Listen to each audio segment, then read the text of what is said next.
Then the woman came again to my house and knocked at the door. She said, Osman is here. He came from America, right? Yes, he came from America. Is he okay? Our boys, Samson and Mahmoud, met playing soccer at school. Last November, the Hennepin History Museum, with the help of storytelling coach Maren Hinderlie, gathered 11 Minnesotans from different backgrounds. Their mission: tell a personal story that has been inspired by a simple object that has had resonance to your lives. They said, this is the son of Muhammad Ali, came from America for 50 years in diaspora, collecting stuff from the trash. This is Democratic Visions. Here's producer Jeff Strate. Welcome. Now, this is the third edition of Democratic Visions, where we're hearing from very special storytellers, neighbors, our neighbors from Minnesota. And with us again is Maren Hinderlie. Welcome. Thanks. Who do we have on the show? We have Osman Ali, who is the director and major curator for the Somali Museum of Minnesota. And then we have Nima Abdirahman. She and Sarah Cooper-Evans share a story because it's about their friendship. Osman's story is about a very special artifact which he had to go to great lengths to procure. And he got this artifact in Somalia? Yes, he did. On the trip back there, okay. Yes, he did. And this three-part series that we're doing, thanks to you and your wonderful program at the Hennepin History Museum. A lot of the storytellers come from different religions, different parts of the world even. Why is it important for them to tell their stories to, say, the majority of Minnesotans, the people from Northern Europe and Scandinavia? I think they want to share something that's important to them, an event and an object that made a difference to them. And, you know, it's just a very valuable experience to be able to step out of the stereotype and be a real person with a real story that may be of interest to some other real people. That seems to be more important now than ever. We don't do it enough. You know, television, no offense, I mean, it's a wonderful thing, and we're on TV now.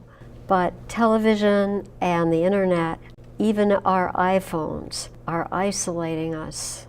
And sometimes they have more fascination than the people that we're with. Why is that?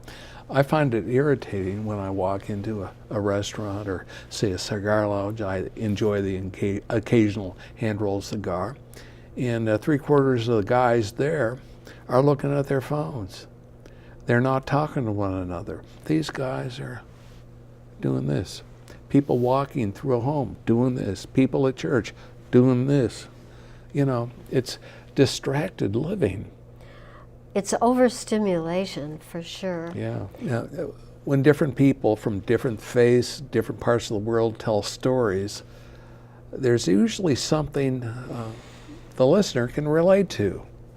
They can say, hey, not much different from us. I have empathy here, where beforehand that empathy might have not existed.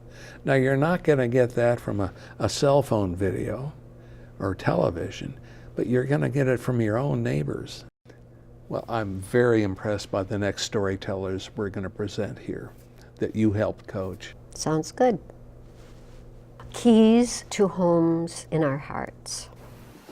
My name is Osman Ali. I'm originally from Somalia, and I made the first Somali museum here in Minnesota, which is the Somali Museum of Minnesota. And every year I travel back home just to collect some artifacts, and that's what I was doing for the last 10 years. In 2015, I traveled to Somalia in a small town called Hinderlie. And that's where some of my family is living. When I travel back home, I travel to get more artifacts for the museum. At the same time, to visit some of my family members. When I traveled in 2015, what happened? When I went to Hinderlie, eastern part of Somalia, I used to live in a house a little bit in a distance half a mile from the coffee house or the tea house. That's where I used to go every day when I'm there. I go one time in the morning and one time in the afternoon. On my way to the coffee house, while I was walking there, I found on my way something has been thrown to the garbage, something in the trash. I was kind of close to that item that I have seen there. I found there was an item, an artifact, it's thrown to the trash, and that item is called dobi. What's dobi? It's a milk container that they use it to preserve the milk in it. When I saw that thrown container, I didn't take it or look at it very close, but I continued my way to the coffee house. When I get my tea and coffee, I start traveling back to my home, walking. I went to where the trash area, just to look at it exactly what is it. In the trash area, I found something in the garbage. Then I said, this is one of the items that you are collecting.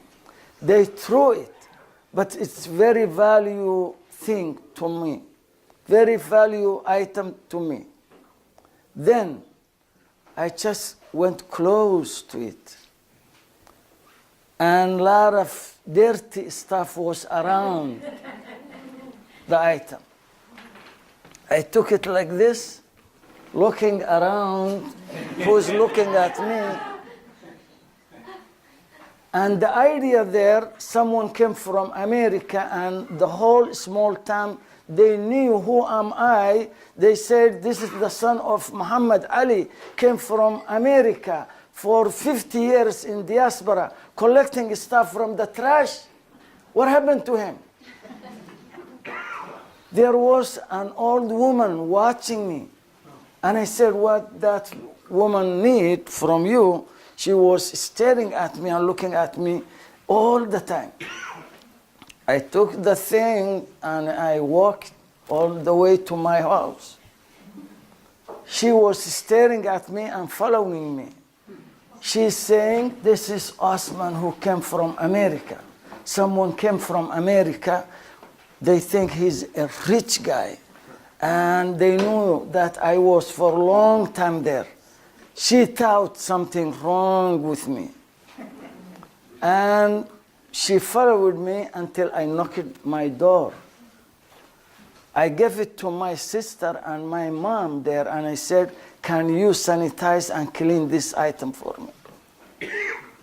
They knew that I collect everything from anywhere. Then, what happened, in the afternoon, I went back to the coffee house. Then the woman came again to my house and knocked the door. She said, Osman is here. They said, he went to the coffee house. He came from America, right? Yes, he came from America. Is he okay? My mom said, yes, he's okay. But what happened? He was in the trash collecting old stuff. She said, that's his hobby now. And wherever he sees these items, he just collects. He doesn't care where he get this stuff. Then she said, if that's the situation, this is called dobi in Somali. Then she said, it has no lid.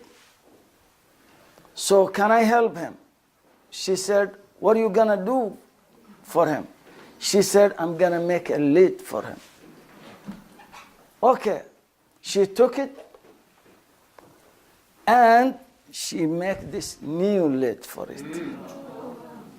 And she said, as long as he's okay and this is his hobby, I'm gonna make this lid for him. And she did this. This was a valuable item for me. I never forget. It was a dead artifact that came back to life. And it's taken its journey from the trash in the small town called Hinderlie to Minnesota. And it was in the display of the museum for the last 5 years. Thanks for listening to my story.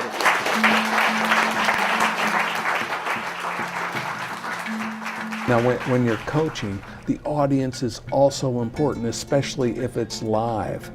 So what do you tell your students? You need to draw the listeners into your story by giving them sensual imageries. That's what makes the story come to life for me when I'm listening to it. I want to go where you were and feel what you felt and see what you saw and hear what you heard. Those are all sensory images, not abstract ideas.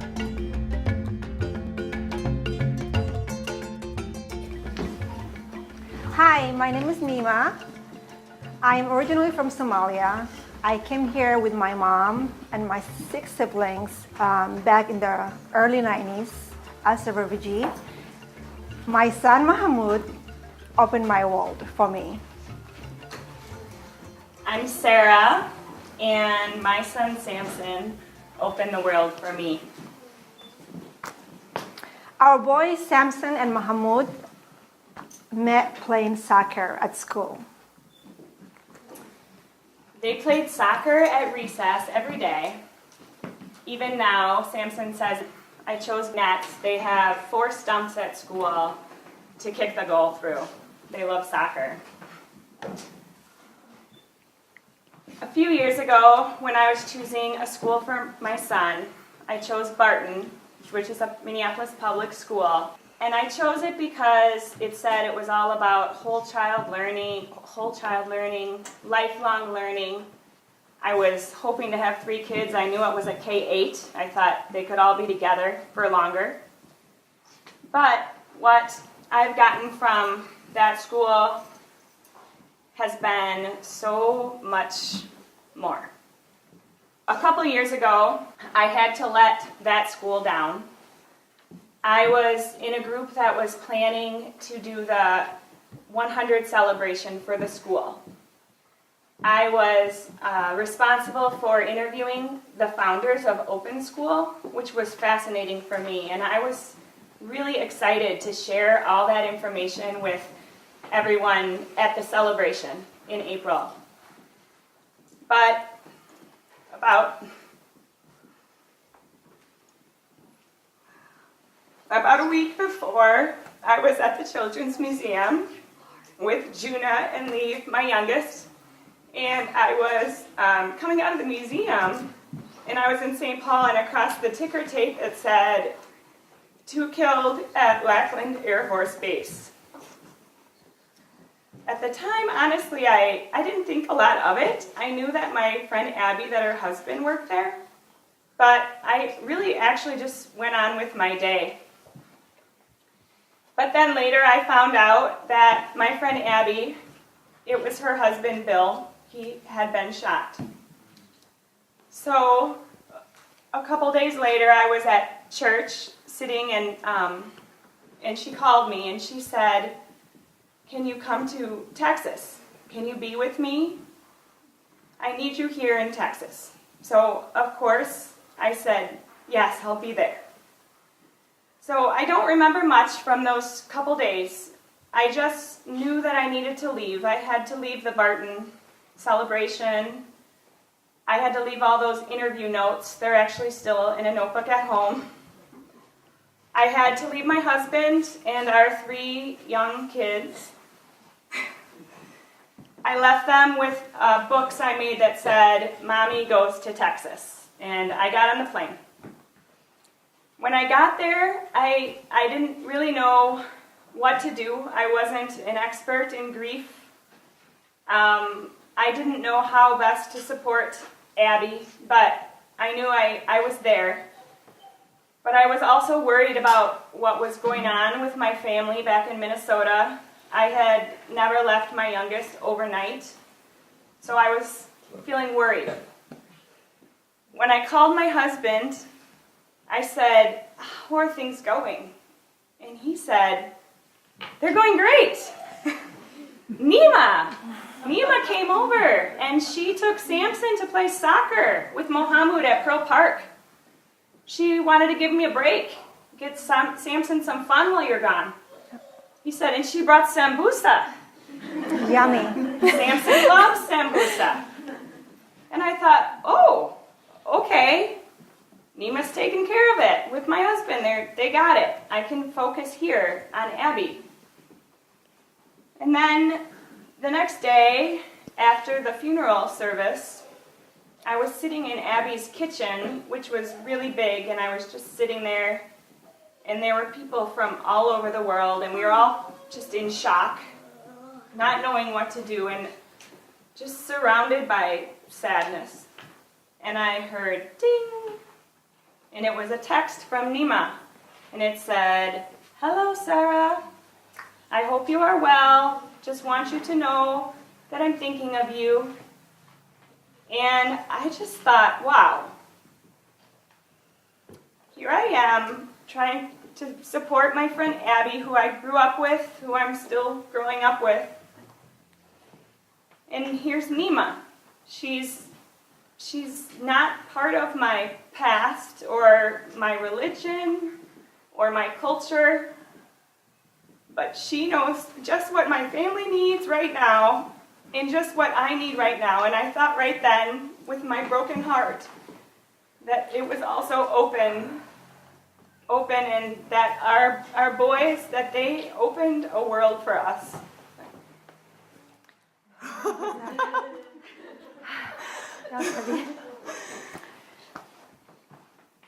So, by the time Sarah came into my life, my family had been at Barton for a few years. At this point, none of the white parents were my friends. So by the time Thanksgiving was approaching, I was in my kitchen making breakfast for my kids, and I served them, and then usually I sit with them afterwards. And they came to me and they said, "Mommy," actually they say mother, that's how they talk, "Mother, Mother, Thanksgiving is coming up." I said, "Yeah." And I said, "Yeah, it's coming up. We're going to do Black Friday shopping like we usually do." And they said, "I understand we celebrate Eid and Ramadan. That's our culture, our religion. We have our own holidays because we are Muslim." And so they said, "But those holidays, school is in, you are working, you have to take time off work and take PTO, we have to miss school. And it's not really the same as when everybody's home Thanksgiving and everybody has the day off." And so they said, "We understand we don't celebrate Christmas or Hanukkah because of the religion differences, but my kids argued that Thanksgiving is American culture, it's American holiday." And let me tell you, my daughter Mona over there, she will write a persuasive letter just to get her point across and will convince you if she has to. And she was in debate last year, not this year, but anyway. And I have another one that's older than her and two younger boys, Mahmoud and Abdullahi. So it was for the four of them against me. So there were no escaping. So we having our meal, and I said to myself, okay, you guys do have a lot of valid points. I mean, you were born in America, you guys are Americans, and Thanksgiving technically is not a religion holiday, it's an American holiday. So, okay, why not? I'm convinced. But good Lord, what did I get myself into? Because I don't know how to make turkey, I don't know how to make any of the Thanksgiving dishes. Like, how am I gonna pull that off? Remember, I came here as a child, but my mother taught me how to make all sorts of Somali dishes. So I'm confident in making Somali food. I can serve you guys all. But how am I going to make Thanksgiving meal and turkey and all of that other good stuff? And my kids were very serious about experiencing the whole full-blown Thanksgiving meal. They did not want Somali food served. There was no cheating. So then that's when my friend Sarah came into my rescue, and she extended an invite to my whole family. And I was just so happy when she did that. Like, I was like, like seriously, I dodged a bullet there. So I told them, and they were like, really? We get to have a meal, Thanksgiving meal with Sarah and Samson? And Mahmoud was super excited because Mahmoud and Samson are friends. That's how Sarah and I became friends, of course. And so Mahmoud suggested, so my culture, we are hospitable. We bring food to persons, home when we are going, if we are invited. If one of you come to my house, whether you like it or not, I'll serve you a tea. I don't even ask you. I'll just serve the tea and expect you to drink it. If you don't like it, take one sip at least. So we brought sambusas. And those of you who don't know what sambusa is, it's a little triangle, and it has a meat inside, and it's Somali flavors. And it comes in veggie and meat, but we mostly serve in meat. And so we brought that to the event, to the Thanksgiving meal. And as we are driving, I can hear them asking me like a million questions, asking each other, is there going to be a prayers, do you think? Do you think, how's it going to be? They were so curious because they only seen on TV Thanksgiving meals, but never really experienced it. Anyway, we walked into Sarah's home, and my daughter Muna gets out of the car anxiously with her tray full of sambusa. And then Samson comes running to us. He saw us from the window of their house, and he came running to us, greeting us. So it was so beautiful. As we walked in, I noticed Sarah worked really hard. And her house is not huge. It's cozy, but it's full of life, really. So she put multiple tables together, and it has a white cloth, and there were assigned seats with, I think your kids made the name tags. Yeah, name tags. Our boys will put next to each other. At her family, it was her mother-in-law, her brother-in-law, her husband, and her kids, her 3 kids. So it was just, when we walked in, we were greeted by everybody. We sat for a little bit before we ate, and I noticed a few things. I took note of it. I noticed the mother-in-law was in the kitchen sometimes, doing stuff. I'm like, okay. Because in my culture, mother-in-laws usually kind of sit and lay back, right? Would you say that? I'm like, okay. I'm like, is that your mother or that's your mother-in-law? She's like, no, that's my mother-in-law. I said, okay, interesting. Noted. So she was like, doing stuff in the kitchen, and the husband was also like doing stuff. He was serving, and Sarah was kind of just chill, lay back, doing stuff too, but she was kind of entertaining me, We were talking, and we were just like, Yeah. And I'm like, interesting, because usually if that was the other way around, I would be the one that's like mostly trying to run the show, culturally speaking. In my experience, okay? Muhammad might have a different experience. I don't know. Anyway, so finally we sat and we started eating, and the turkey was so yummy, and it's just the pies the mother-in-law baked was so delicious. And Samson over there, of course, who's very truthful and, very like outspoken, told his grandma, this is not grandma's best. She kind of smiled, and she's like, he told me that earlier. We thought it was delicious. Anyway, we sat, we ate, we enjoyed. It was Before we start eating, I must say, everybody said what they were thankful for.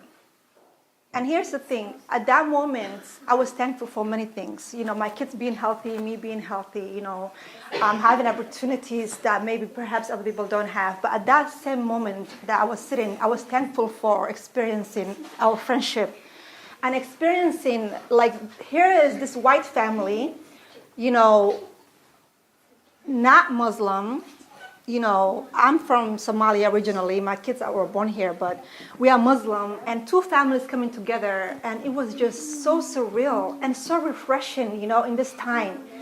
And I wanted to cry inside of me, but I was trying to keep a face. I was just trying to smile, and just, it was so lovely. And the mother-in-law and the brother-in-law never had sambucas before, so they could experience part of my own culture. So it was two cultures coming together, experiencing one another, and just being there for one another, welcoming one another, accepting for one another for who they are.